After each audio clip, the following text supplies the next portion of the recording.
I am a doctor at Max Hospital in New Delhi, India, and treat children with abnormal lumps in their body. One of my patients is a 4-year-old boy called Shaurya. Shaurya is an only child and lives in New Delhi. He was attending nursery and had received all his vaccinations and had previously been well, achieving all his normal growth and developmental milestones. Around 2 months before coming to see me, he started complaining of a headache in the front of his head. He complained of disturbed sleep, often waking at night because of these headaches, making him irritable in the mornings.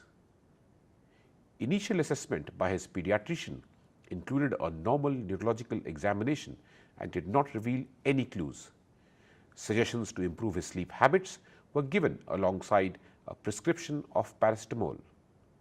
But this did not relieve his headaches, and shortly after he began to vomit upon waking, although he did not appear to be nauseated. Shaurya's mother then began to notice that he was walking unsteadily and that his head was tilted to one side. Extremely worried, she took him back to the pediatrician, who ordered a CT scan. This was 2 months after his first symptoms. The CT revealed a tumor in the back of the brain. He was then urgently referred to my hospital. When I examined Shaurya, I also asked his mother the following questions. How long has Shaurya had the headaches? At what time of the day did he get the headaches? Do the headaches wake him up? Does he have nausea and or vomiting with the headaches? Does he have any abnormal eye movements, or are there any problems with his vision? Is he increasingly weak and clumsy? Has there been a change in his behavior and activity levels at home or at his nursery? Has he had any abnormal movements, fits, or unresponsive episodes? During the examination, I found Shaurya to be lethargic but aware of his surroundings. His head was tilted to one side and his coordination was abnormal. His vision was unaffected, but the examination of the back of the eye revealed that the pressure in his brain was higher than normal. He had an MRI brain scan under sedation, which confirmed the location and size of the tumor, as well as the increased pressure in the brain. He was promptly seen by our neurosurgeons and subsequently had a successful surgery to remove the tumor and relieve the pressure. Further treatment was planned after the pathology report was available. We also ensured that the family received timely information, counseling, and support throughout the process. Here are some key points to remember.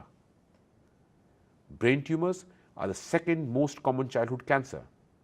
Sadly, diagnosis is often delayed because not all brain cancers have easily recognizable signs. Some signs are gradual in onset or are similar to those that occur with other common childhood conditions. The signs and symptoms of brain tumors are varied and determined by the part of the brain affected, the developmental stage and ability of the child or young person, and whether or not intracranial pressure is raised. Routine tests may also be normal. A normal neurological examination does not exclude a brain tumor.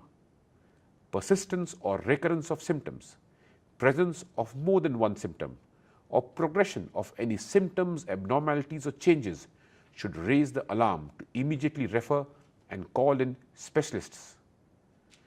It is important that primary care physicians and general pediatricians know the signs and symptoms which raise the possibility of a brain tumor in a child and investigate further through CT or MRI brain scan and or link to a referral center in a timely manner.